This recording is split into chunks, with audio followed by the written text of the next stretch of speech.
Copper Creek, Kansas, 1885. The Atchison, Topeka, and Santa Fe Railway ran right through town. Every Tuesday at 5, Caleb Croft bought a 5-cent platform ticket, sat on the second bench, and waited for the eastbound train. He watched every passenger step down, looking for a face he knew wouldn't come. Then he rode home. Nobody questioned him because the town knew his history.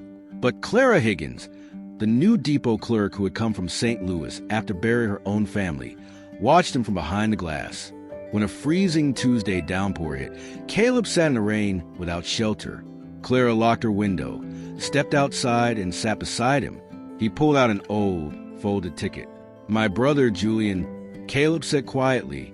"A supply train carrying him vanished in a snowslide 3 years ago.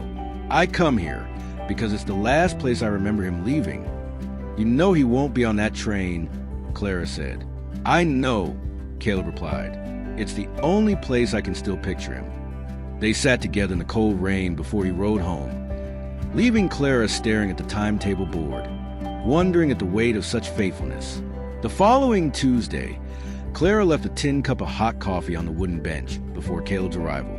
When Caleb walked up, he saw the steam rising in the cold air, looked over at the ticket window where Clara was busy with a passenger, and sat down.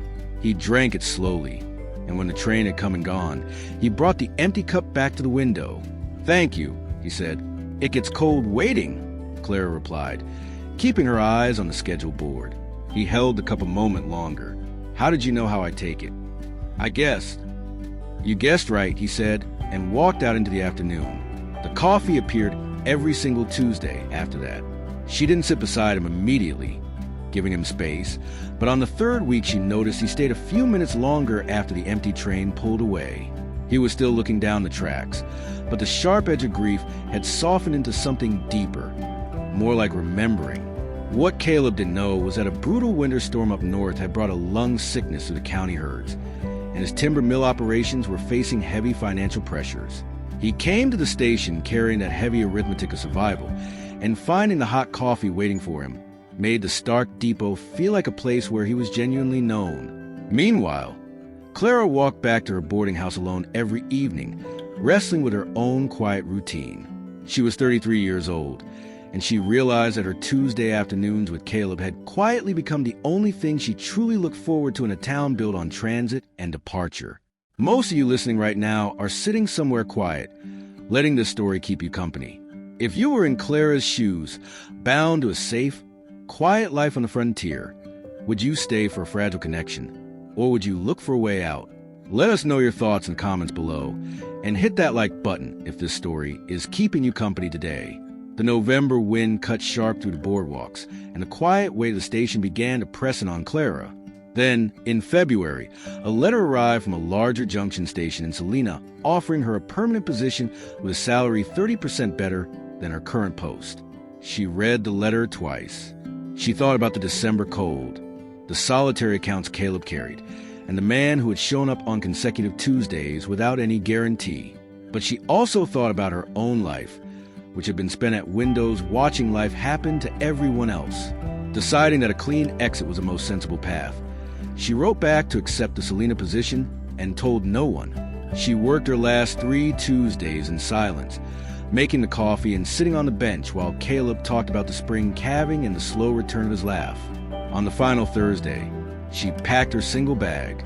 Her plan was simple: close out her shift on Friday, buy a ticket on an eastbound train to Topeka, and connect west before Caleb ever reached the station. Practical, sensible. She stood on the platform with her pack bag on Friday afternoon. But Caleb was running 6 minutes late. 6 minutes caused by a downed fence rail on his south pasture. As he pushed through the station entrance, he stopped dead in his tracks. He looked at the leather bag. He looked at Clara. And he looked at the heavy Baldwin locomotive pulling up behind her, breathing out columns of black smoke. They say a man's past is a heavy shadow, but sometimes it takes a single courageous choice to step out of it. Do you think Clara was right to pack her bags, or should she have trusted what was building on that platform? Tell us where you are watching from the comments. I read every single one. Caleb crossed the platform boards, his green eyes locking onto hers with an intensity that cut through the hiss of the steam engine. He didn't ask about the bag or say her name. He just stood 10 feet away, a man who had spent 3 years looking at empty tracks, suddenly forced to look at a future about to leave him behind. "I spent 3 years waiting for a woman who couldn't come back," Caleb said, his voice steady against the roar of the boiler. "I don't want to spend the rest of my life missing one who could have stayed." The conductor shouted his final warning, waving his pocket watch in the air. Clara stood frozen, her hands gripping the leather handles of her bag. She thought about every window she had ever stood behind. Her parents' sick room, the boarding house, the ticket booth. She thought about the sensible decision, the clean exit, and the safety of Selena. Then she looked at Caleb, the man who had bought a platform ticket every week without a single guarantee.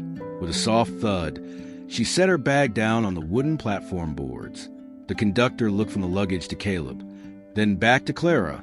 He gave a short shrug, called final boarding, and the eastbound train pulled away down the iron rails, leaving them standing together in the Kansas dust. Spring arrived bluntly over the plains, sweeping away the remnants of the harsh winter. The Selena position was filled by someone else, and the Larkspur Junction ticket window remained firmly in Clara's hands. Mrs. Patterson offered no comment on the unpacked bag sitting back in Clara's room, which was her unique form of absolute approval. In April, Caleb walked her out to his ranch 12 miles south. It was solid, weathered, and built for more than one person. He showed her the kitchen last, where Evelyn's organized shelves remained untouched not out of grief, but because the logic of them was sound. Then he took her to the garden. Kitchen herbs lined the south edge, and perennials were pushing up to the dark earth in the spring light.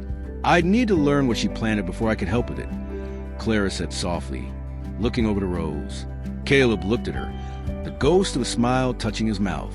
"I can tell you what I know." "That's all right," she answered, her hand brushing his sleeve. "We'll figure out the rest." They married in September on a Saturday, because Friday belonged permanently to the station. The ceremony was simple, attended by Mrs. Patterson, in the third row looking intensely gratified. After the vows, they walked back down to the empty platform just to sit on the second bench. "She knew, didn't she?" Clara whispered, leaning her head against his shoulder as the late afternoon sun turned the iron rails to gold. "About you showing up without a guarantee?" Caleb looked down the empty track toward the Diablo Range. "Yes," he said quietly. "She did." Clara placed her hand over his on the worn cedar boards. The bench was theirs now, not instead of what it had been, but in addition to it. The people we love don't truly leave when they pass on. They simply change form, lingering in the spaces we continue to care for and the choices we make. If you enjoyed this journey through Sarah's Wild West Chronicles, make sure to hit that like button. Subscribe to the channel for more Frontier Tales every week, and ring the notification bell so you never miss a story. Until next time, keep writing your own story.